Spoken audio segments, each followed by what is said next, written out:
पूस की रात हल्कू ने आकर स्त्री से कहा, सहना आया है, लाओ जो रुपए रखे हैं उसे दे दूं, किसी तरह गला तो छूटे। मुन्नी झाड़ू लगा रही थी, पीछे फिरकर बोली, 3 ही तो रुपए है, दे दोगे तो कम्बल कहाँ से आवेगा। माघ पूस की रात हाड़ में कैसे कटेगी, उसे कह दो फसल पर दे देंगे, अभी नहीं। हल्कू एक क्षण अनिश्चित दशा में खड़ा रहा। पूस सिर पर आ गया, कम्बल के बिना हाड़ में रात को वह किसी तरह नहीं जा सकता, मगर सहना मानेगा नहीं, घुड़कियाँ जमावेगा, गालियाँ देगा, बल्ला से जाड़ों में मरेंगे, बल्ला तो सिर से टल जाएगी। यह सोचता हुआ वह अपना भारी भरकम दिल लिए हुए, जो उसके नाम को झूठ सिद्ध करता था, स्त्री के समीप आ गया और खुशामद करके बोला, ला दे दे, गला तो छूटे, कम्बल के लिए कोई दूसरा उपाय सोचूंगा। मुन्नी उसके पास से दूर हट गई और आंखें तरेरती हुई बोली, कर चुके दूसरा उपाय, जरा सुनो तो, कौन सा उपाय करोगे। कोई खैरात में दे देगा कम्बल, न जाने कितनी बाकी है जो किसी तरह चुकने ही नहीं आती। मैं कहती हूँ तुम क्यों नहीं खेती छोड़ देती, मर मर कर काम करो, उपज हो तो बाकी के दे दो। चलो छुट्टी हुई, बाकी चुकाने के लिए तो हमारा जन्म हुआ है। पेट के लिए मजूरी करो, ऐसी खेती से बाज आए। मैं रुपया न दूंगी न दूंगी, हल्कू उदास होकर बोला। तो क्या गाली खाऊं, मुन्नी ने तड़प कर कहा। गाली क्यों देगा, क्या उसका राज है। मगर यह कहने के साथ ही उसकी तन्नी हुई भवें ढीली पड़ गई। हल्कू के उस वाक्य में जो कठोर सत्य था, वो मानो एक भीषण जंतु की भांति उसे घूर रहा था। उसने जाकर आले पर से रुपए निकाले और लाकर हल्कू के हाथ पर रख दिए। फिर बोली, तुम छोड़ दो अब की से खेती, मजूरी में सुख से एक रोटी तो खाने को मिलेगी, किसी की धौंस तो न रहेगी। अच्छी खेती है, मजूरी करके लाओ, वह भी उसी में झोंक दो, उस पर धौंस। हल्कू ने रुपए लिए और इस तरह बाहर चला मानो अपना हृदय निकाल कर देने जा रहा हो। उसने मजूरी से एक एक पैसा काट कपट कर 3 रुपए कम्बल के लिए जमा किए थे। वह आज निकले जा रहे थे। एक एक पग के साथ उसका मस्तक अपनी दीनता के भार से दबा जा रहा था। पूस की अंधेरी रात, आकाश पर तारे भी ठिठुरते हुए मालूम होते थे। हल्कू अपने खेत के किनारे ऊख के पत्तों की एक छतरी के नीचे बांस के खटोले पर अपनी पुरानी गाढ़े की चादर ओढ़े पड़ा कांप रहा था। खाट के नीचे उसका संगी कुत्ता जबड़ा पेट में मुंह डाले सर्दी से कूं कूं कर रहा था। 2 में से एक को भी नींद न आती थी। हल्कू ने घुटनियों को गर्दन में चिपकाते हुए कहा, क्यों जबड़ा, जाड़ा लगता है। कहता तो था घर में पुआल पर लेट रह, तो क्या यहाँ क्या लेने आए थे। अब खाओ ठंड, मैं क्या करूँ, जानते थे मैं यहाँ हलवा पूरी खाने आ रहा हूँ। दौड़े दौड़े आगे आगे चले आए, अब रो नानी के नाम को। जबड़ा ने पड़े पड़े दुम हिलाई और अपनी कूं कूं को दीर्घ बनाता हुआ एक बार जम्हाई लेकर चुप हो गया। उसकी श्रवण बुद्धि ने शायद तार लिया, स्वामी को मेरी कूं कूं से नींद नहीं आ रही है। हल्कू ने हाथ निकालकर जबड़ा की ठंडी पीठ सहलाते हुए कहा, कल से मत आना मेरे साथ, नहीं तो ठंडे हो जाओगे। यह रांड पछुआ न जाने कहाँ से बर्फ लिए आ रही है। उठो फिर एक चिलम भरूं, किसी तरह रात तो कटे।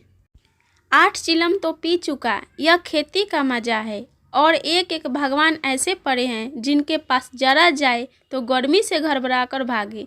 मोटे मोटे गद्दे, लिफाफ, कंबल, मजाल है जाड़े का गुजर हो जाए, तकदीर की खूबी।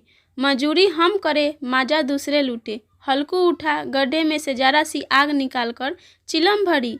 जबड़ा भी उठ बैठा। हल्कू ने चिलम पीते हुए कहा, पिएगा चिलम, जरा तो क्या जाता है, जरा मन बदल जाता है। जबरा ने उसके मुंह की ओर प्रेम से छलकती हुई आंखों से देखा। हल्कू आज और जरा खा ले, कल से मैं यहाँ पुआल बिछा दूंगा, उसी में घुसकर बैठना, तब जरा न लगेगा। जबरा ने अपने पंजे उसकी घुटनियों पर रख दिए और उसके मुंह के पास अपना मुंह ले गया। हल्कू को उसकी गर्म सांस लगी। चिलम पीकर हल्कू फिर लेटा और निश्चय करके लेटा कि चाहे कुछ हो अब की सो जाऊंगा। पर एक ही क्षण में उसके हृदय में कंपन होने लगा। कभी इस करवट लेटता, कभी उस करवट। पर जरा किसी पिचास की भांति उसकी छाती को दबाए हुए था। जब किसी तरह न रहा गया तो उसने जबरा को धीरे से उठाया और उसके सिर को थपथपाकर उसे अपनी गोद में सुला लिया। कुत्ते की देह से जाने कैसी दुर्गंध आ रही थी, पर वह उसे अपनी गोद में चिपटाए हुए ऐसे सुख का अनुभव कर रहा था जो इधर महीनों से उसे न मिला था। जबरा शायद यह समझ रहा था कि स्वर्ग यही है, और हल्कू की पवित्र आत्मा में तो उस कुत्ते के प्रति घृणा की गंध तक न थी। अपने किसी अभिन्न मित्र या भाई को भी वह इतनी ही तत्परता से गले लगाता। वह अपनी दीनता से आहत न था जिसने आज उसे इस दशा को पहुंचा दिया। नहीं, इस अनोखी मैत्री ने जैसे उसकी आत्मा के सब द्वार खोल दिए थे और उनका एक एक अणु प्रकाश से चमक रहा था। सहसा जबरा ने किसी जानवर की आहट पाई। इस विशेष आत्मीयता ने उसमें एक नई स्फूर्ति पैदा कर दी थी जो हवा के ठंडे झोंकों को तुच्छ समझती थी। वह छटपटाकर उठा और छपरी से बाहर आकर भूखने लगा। हल्कू ने उसे कई बार चुमकाकर बुलाया, पर वह उसके पास ना आया। हार में चारों तरफ दौड़ दौड़ कर भूखता रहा। एक क्षण के लिए आ भी जाता तो तुरंत ही फिर दौड़ता। कर्तव्य उसके हृदय में अरमान की भांति ही उछल रहा था। 1 घंटा और गुजर गया। रात ने शीत को हवा से धधकाना शुरू किया। हल्कू उठ बैठा और दोनों घुटनों को छाती से मिलाकर सिर को उसमें छिपा लिया। फिर भी ठंड कम ना हुई। ऐसा जान पड़ता था सारा रक्त जम गया है, धमनियों में रक्त की जगह हिम बह रहा है। उसने झुककर आकाश की ओर देखा। अभी कितनी रात बाकी है? सतपसी अभी आकाश में आधे भी नहीं चढ़े। ऊपर आ जाएंगे तब कहीं सवेरा होगा। अभी पहर से ऊपर रात है। हल्कू के खेत से कोई 1 गोली के टप्पे पर आमों का बाग था। पतझड़ शुरू हो गई थी। बाग में पत्तियों का ढेर लगा हुआ था। हल्कू ने सोचा चलकर पत्तियां बटोरूं और उन्हें जलाकर खूब तापूं। रात को कोई मुझे पत्तियां बटोरते देख लिया तो समझे कोई भूत है। कौन जाने कोई जानवर ही छिपा बैठा हो, मगर अब तो बैठे नहीं रहा जाता। उसने पास के अरहर के खेत में जाकर कई पौधे उखाड़ लिए और उनका एक झाड़ू बनाकर हाथ में सुलगता हुआ उपला लिए बगीचे की तरफ चला। जबरा ने उसे आते देखा तो पास आया और दुम हिलाने लगा। हल्कू ने कहा, अब तो नहीं रहा जाता जबरू, चलो बगीचे में पत्तियां बटोर कर तापे। टांठे हो जाएंगे तो फिर आकर सोएंगे, अभी तो बहुत रात है। जबरा ने कूं कूं करके सहमति प्रकट की और आगे आगे बगीचे की ओर चला। बगीचे में खूब अंधेरा छाया हुआ था और अंधकार में निर्दय पवन पत्तियों को कुचलता हुआ चला जाता था। वृक्षों से ओस की बूंदें टप टप नीचे टपक रही थी। एकाएक एक झोंका मेहंदी के फूलों की खुशबू लिए हुए आया। हल्कू ने कहा, कैसी अच्छी महक आई जबरू, तुम्हारी नाक में भी तो सुगंध आ रही है। जबरा को कहीं जमीन पर एक हड्डी पड़ी मिल गई थी, उसे चिचोड़ रहा था। हल्कू ने आग जमीन पर रख दी और पत्तियां बटोरने लगा। जरा देर में पत्तियों का ढेर लग गया। हाथ ठिठुरे जाते थे, नंगे पांव गले जाते थे और वह पत्तियों का पहाड़ खड़ा कर रहा था। इसी अलाव में वह ठंड को जलाकर भस्म कर देगा। थोड़ी देर में अलाव जल उठा। उसकी लौ ऊपर वाले वृक्ष की पत्तियों को छू छू कर भागने लगी। उस अस्थिर प्रकाश में बगीचे के विशाल वृक्ष ऐसे मालूम होते थे मानो उस अथाह अंधकार को अपने सिरों पर संभाले हुए हो।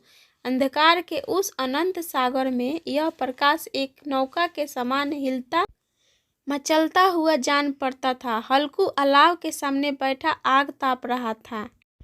एक क्षण में उसने दोहर उतार कर बगल में दबा ली। दोनों पांव फैला दिए मानो ठंड को ललकार रहा हो। तेरे जी में जो आए सो कर। ठंड की असीम शक्ति पर विजय पाकर वह विजय गर्व को हृदय में छिपा ना सकता था। उसने जबरा से कहा, क्यों जबर, अब ठंड नहीं लग रहा है ना? जब्बर ने कूं कूं करके मानो कहा, अब क्या ठंड लगती ही रहेगी। पहले से यह उपाय न सूझा, नहीं इतनी ठंड क्यों खाते? जब्बर ने पूछ हिलाई। अच्छा आओ इस अलाव को कूद कर पार करें, देखे कौन निकल जाता है। अगर जल गए बच्चा तो मैं दवा न करूँगा। जब्बर ने उस अग्नि राशि की ओर कातर नेत्रों से देखा। मुन्नी से कल न कह देना, नहीं तो लड़ाई करेगी। यह कहता हुआ वह उछला और उस अलाव के ऊपर से साफ निकल गया। पैरों में जरा लपट लगी पर वह कोई बात न थी। जबरा आग के गिर्द घूमकर उसके पास आ खड़ा हुआ। हल्कू ने कहा, चलो चलो, इसकी सही नहीं, ऊपर से कूद कर आओ। वह फिर कूदा और अलाव के इस पार आ गया। पत्तियां जल चुकी थी, बगीचे में फिर अंधेरा छा गया था। राख के नीचे कुछ कुछ आग बाकी थी, जो हवा का झोंका आ जाने पर जरा जाग उठती थी, पर एक क्षण में फिर आंखें बंद कर लेती थी। हल्कू ने फिर चादर ओढ़ ली और गर्म राख के पास बैठा हुआ एक गीत गुनगुनाने लगा। उसके बदन में गर्मी आ गई थी, पर ज्यों ज्यों शीत बढ़ती जाती थी उसे आलस से दबाए लेता था। जबरा जोर से भूंककर खेत की ओर भागा। हल्कू को ऐसा मालूम हुआ कि जानवरों का एक झुंड खेत में आया है। शायद नीलगायों का झुंड था। उनके कूदने दौड़ने की आवाज़ें साफ कान में आ रही थी। फिर ऐसा मालूम हुआ कि खेत में चर रही है। उनके चबाने की आवाज़ चढ़ चढ़ सुनाई देने लगी। उसने दिल में कहा, नहीं, जबरा के होते कोई जानवर खेत में नहीं आ सकता। नोच ही डाले, मुझे भ्रम हो रहा है। कहाँ, अब तो कुछ नहीं सुनाई देता। मुझे भी कैसा धोखा हुआ। उसने जोर से आवाज़ लगाई, जबरा जबरा जबरा। भुगता रहा, उसके पास ना आया। फिर खेत के चरे जाने की आहट मिली। अब वह अपने को धोखा न दे सका। उसे अपनी जगह से हिलना जहर लग रहा था। कैसा दंदाया हुआ था। इस जाड़े पाले में खेत में जाना, जानवरों के पीछे दौड़ना, अहद से जान पड़ा। वह अपनी जगह से न हिला। उसने जोर से आवाज़ लगाई, लीहो लीहो लीहो। जबरा फिर भूंक उठा। जानवर खेत चर रहे थे, फसल तैयार है। कैसी अच्छी खेती थी, पर ये दुष्ट जानवर उसका सर्वनाश किए डालते हैं। हल्कू पक्का इरादा करके उठा और 2-3 कदम चला, पर एकाएक हवा का ऐसा ठंडा चुभने वाला बिच्छू के डंक का सा झोंका लगा। फिर वह बुझते हुए अलाव के पास आ बैठा और राख को कुरेदकर अपनी ठंडी देह को गरमाने लगा। जबरा अपना गला फाड़ डालता था, नीलगाय खेत का सफाया किए डालती थी और हल्कू गर्म राख के पास शांत बैठा हुआ था। अक्रमण्यता ने रस्सियों की भांति उसे चारों तरफ से जकड़ रखा था। उसी राख के पास गर्म जमीन पर वह चादर ओढ़कर सो गया। सवेरे जब उसकी नींद खुली तब चारों तरफ धूप फैल गई थी और मुन्नी कह रही थी, क्या आज सोते ही रहोगे? तुम यहाँ आकर रम गए और उधर सारा खेत चौपट हो गया। हल्कू ने उठकर कहा, क्या तू खेत से होकर आ रही है? मुन्नी बोली, हाँ, सारे खेत का सत्यानाश हो गया। भला ऐसा भी कोई सोता है? तुम्हारे यहाँ मरैया डालने से क्या हुआ? हल्कू ने बहाना किया, मैं मरते मरते बचा, तुझे अपने खेत की पड़ी है। पेट में ऐसा दर्द हुआ कि मैं ही जानता हूँ। दोनों फिर खेत के डाँड़ पर आए। देखा सारा खेत रौंदा पड़ा हुआ है और जबड़ा मरैया के नीचे चित लेटा है, मानो प्राण ही ना हो। दोनों खेत की दशा देख रहे थे। मुन्नी के मुख पर उदासी छाई थी, पर हल्कू प्रसन्न था।